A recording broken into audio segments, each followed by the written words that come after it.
I work as a family therapist, helping a lot of children in the autism spectrum, nonverbal children who suffers from depressions or anxiety, and I'm an animal communicator. And throughout the last 25 years, it's very clear to me that the children in the autism spectrum have a luxurious capability of practicing animal communication. And the reason why they are so talented and gifted is because they live in their senses. They live in their nervous system, and it's the same thing with the animals. So they're very similar.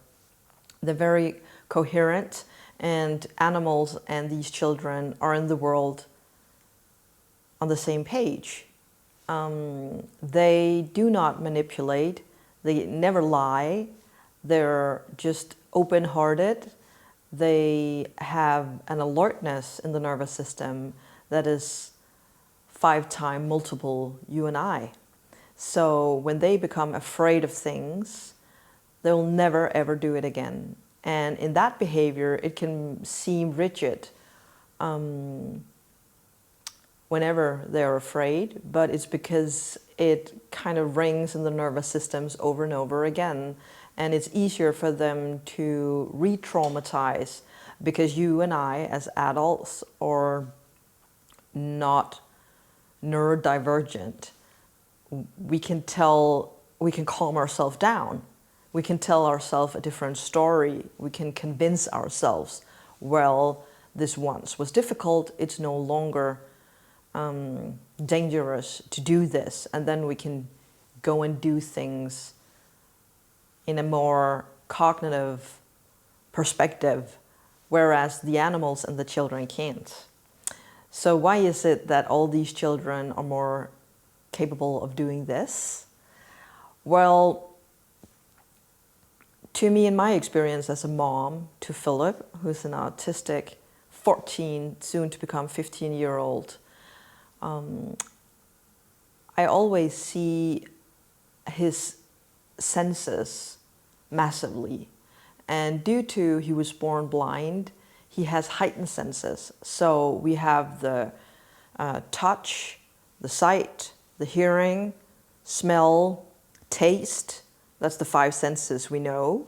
We have number six, that is tactile sense. And we have number 7, that's proprioception. And when you use all these 7 senses more than usually, you open the gates and the doors to develop the paranormal senses, which you and I know as the 6th sense and the 7th sense. And the 6th sense is the sense you use whenever you sense a presence in the room, even though you can't see it. You know your 6th sense whenever you're driving in your car and you're looking straight ahead, but a car is pulling up on one side, on your right side, and you know the driver is looking at you. You don't turn to look, you just sense it. That's your 6th sense. We also use the 6th sense when it comes to clairvoyance, because then we sense a presence of, or mediumship of, a deceased person, for example. We can't see it, but we sense it. And the 7th sense is called telepathy. That's where the remote viewing is located, and transferring and downloading informations non-verbally. And a lot of these children in the autism spectrum are non-speakers. So, of course, their other senses are heightened, being able to be in the world. And that's the reason why they are super gifted when it comes to practicing telepathy, because they focus a lot on what to tell other people. And if you could imagine, if we had a rope around your body and you couldn't use your body language anymore, you would tighten up, and you had, duct tape on your mouth, how would you be able to communicate things? You would look, instantly or intensively on another person, trying to think help me, help me, tie me up. You would send out your thoughts, you know. And when you are open enough as a communicator, animal communicator or a telepath, you'll train to receive the thoughts.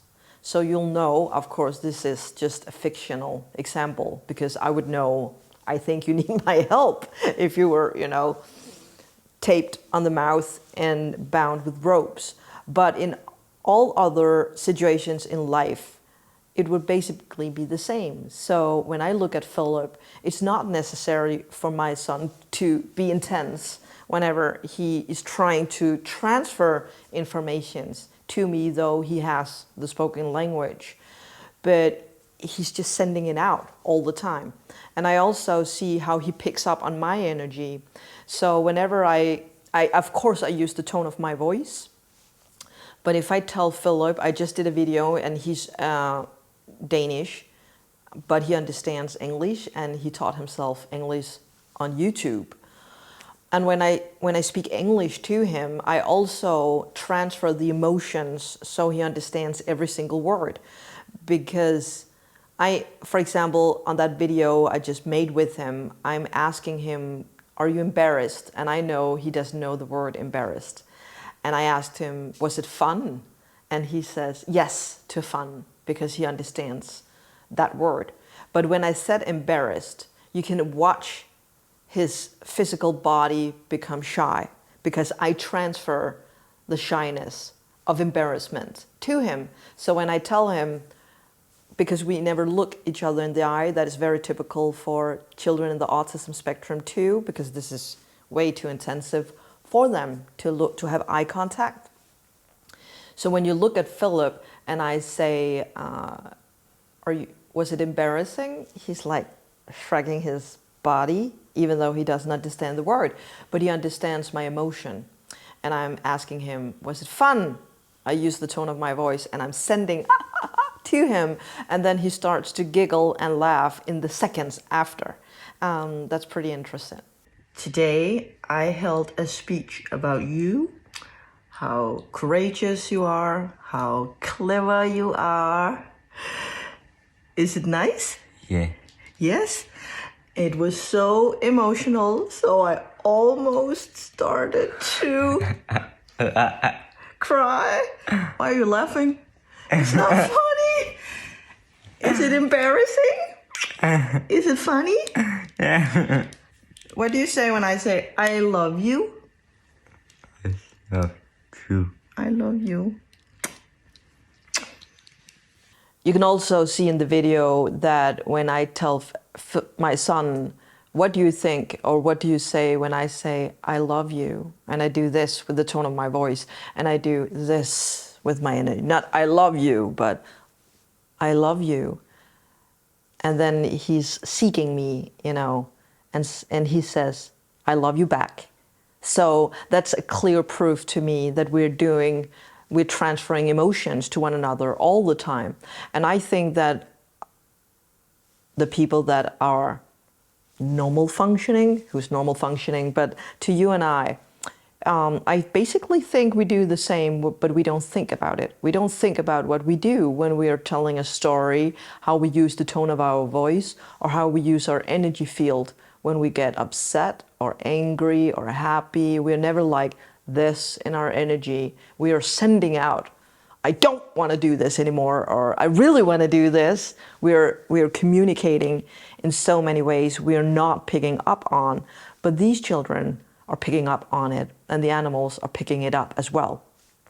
And that's why I find it very interesting when I work with the animals, and most of you have seen me working with horses. I control my energy a lot. It's a matter of being focused or being out there and not have control over where my energy is going.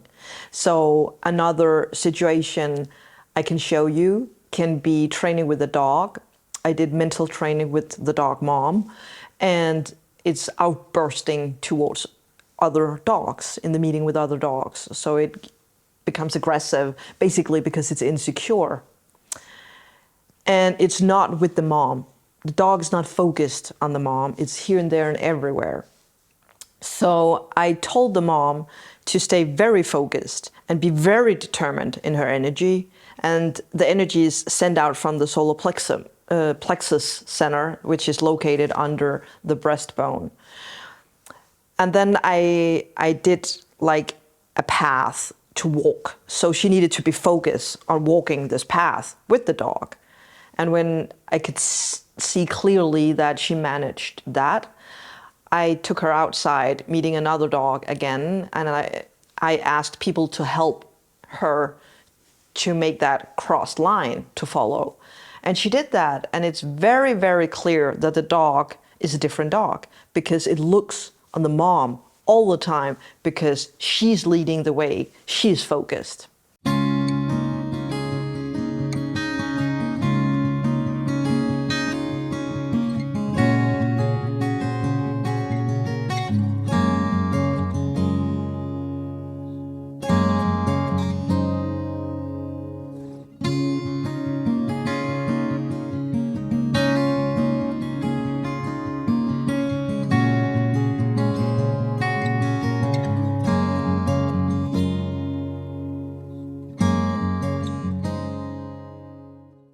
So that's basically what they have in common. These children, the sensitive children, the children in the autism spectrum, they need that.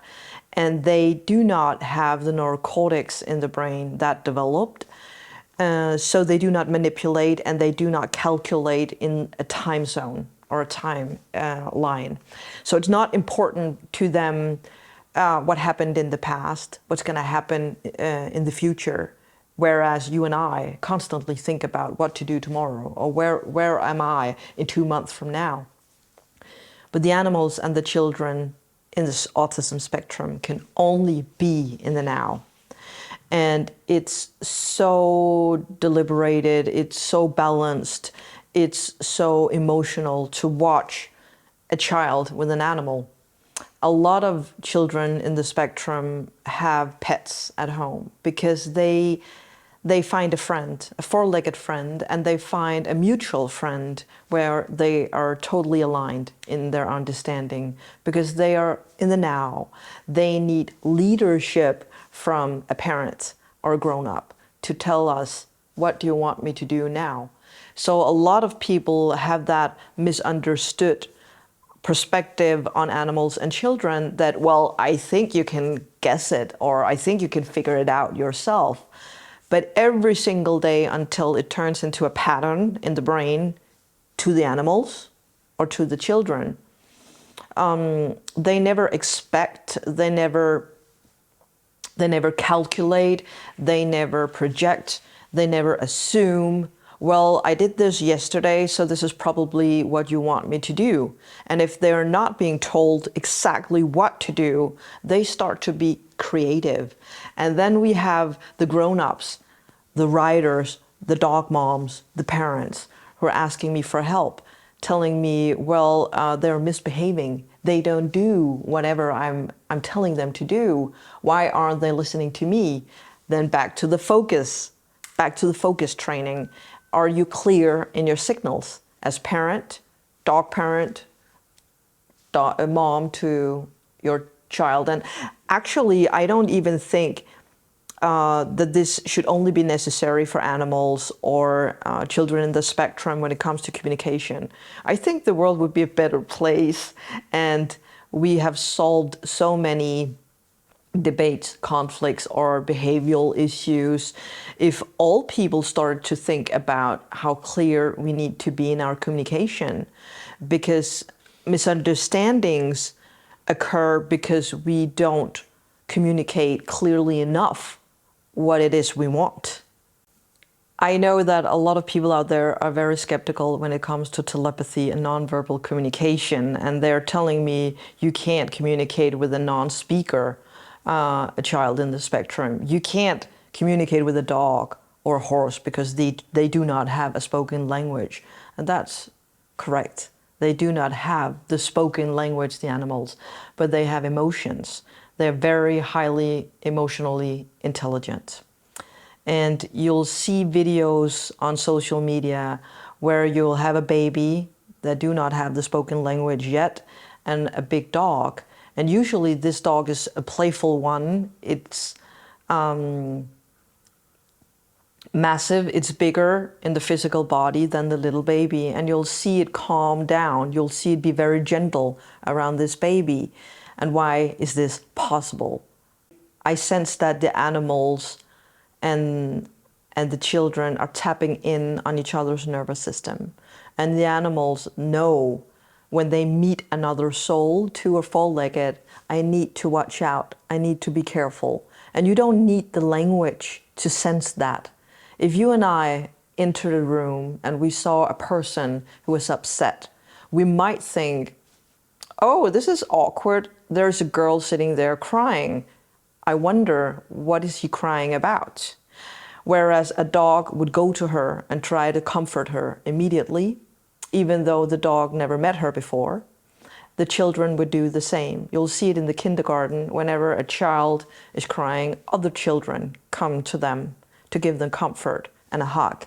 Not because they know one another, not because they're best friends, but because they care. Because they are pure in love. Again, they don't calculate, they don't manipulate, they don't assume anything. They're just loving in the world. They're very clean in their energy. And this is also the reason why when some children act out, they're telling their opinion. They get angry or upset in the supermarket. They're just in their emotions. They can become a little bit too much. They can become an embarrassment to their parents, because the parents might think, oh, what are the people thinking about me as parent now? Because what did I do wrong in my upbringing of this child? Whereas whenever I hear this, can say, it's not about you. It's about your child is having an emotion, or it's about your horse is afraid, so it runs out the riding arena, and it has absolutely nothing to do with you. Besides, are you focused? And if you're focused enough, you would sense on your animal before it gets anxious and afraid and will run out of the riding arena. If you're more focused on the animal rather than yourself, and you are connected as a unit, then you would sense it before it ran out. And as a mom, I hope that you would sense if your child was overstimulated and couldn't deal with going to the supermarket, and then you would help your child and never bring your child to the supermarket that day. That could be a great solution. So I hope, and I do see the development as well in the world now, that when children are telling their parents, I think I saw a ghost. I think I have an imaginary friend. I think the dog told me, or I think this horse has these feelings or emotions. I hope all of you who are listening will trust them, because I know that they're right.